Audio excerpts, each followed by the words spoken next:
صلوات صلوات صلوات صلوات صلوات صلوات صلوات صلوات صلوات على محمد صلوات صلوات. حکومت عباسی کے خلفاء چاہتے تھے کہ لوگوں کے سامنے یہ ظاہر کریں کہ ان کی حکومت شرعی ہے اور لوگوں ہی کے لیے بنائی گئی.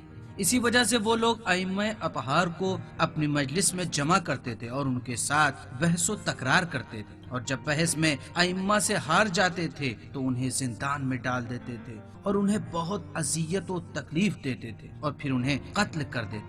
یہاں ہم اسی طرح ایک واقعہ جس میں ہارون رشید نے امام کاظم علیہ السلام کے ساتھ بحث کی ہے اس کو بیان کریں گے.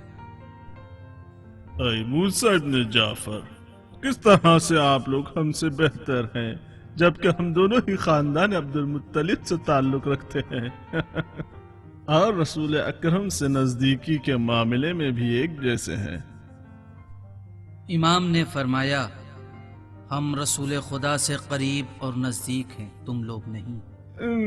کیسے؟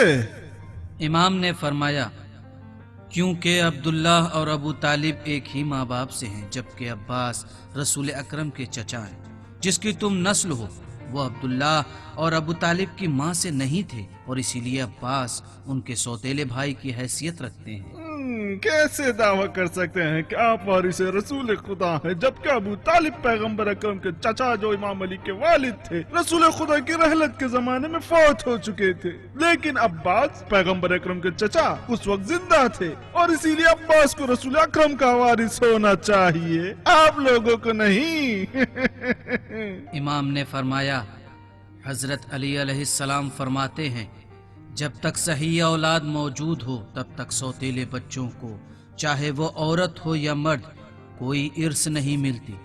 یہ خدا کا حکم ہے جسے بنی امیہ نے تسلیم نہ کیا اور اپنے آپ کو وارث رسول خدا قرار دے دیا، اور یہ خدا اور رسول کے حکم کے خلاف ہے.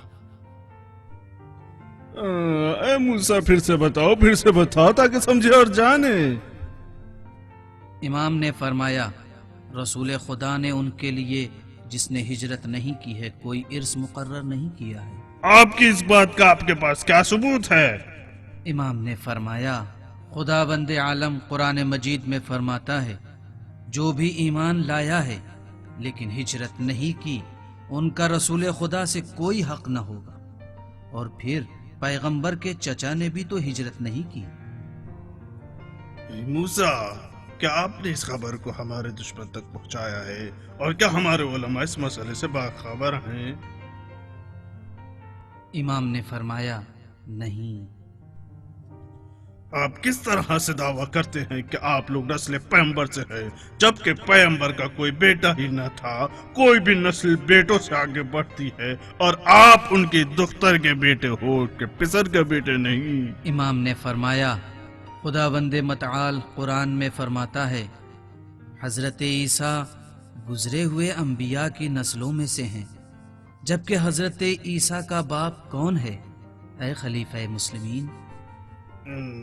حضرت عیسیٰ کا کوئی باپ نہ تھا. حضرت عیسیٰ کا کوئی باپ نہ تھا. امام نے فرمایا اس کا مطلب یہ ہے کہ حضرت عیسیٰ اپنی ماں جناب مریم کے وسیلے سے گزرے ہوئے انبیاء کی نسلوں میں سے ہیں، اور ہم بھی رسول اکرم سے ہماری ماں حضرت زہرا کے وسیلے سے متصل ہیں. ہارون کے پاس خاموشی کے علاوہ کوئی جواب نہ تھا، لیکن وہ ہمیشہ اسی کوشش میں رہتا تھا کہ کسی بھی طرح امام کی ہم نشینی سے رہائی حاصل کر سکے.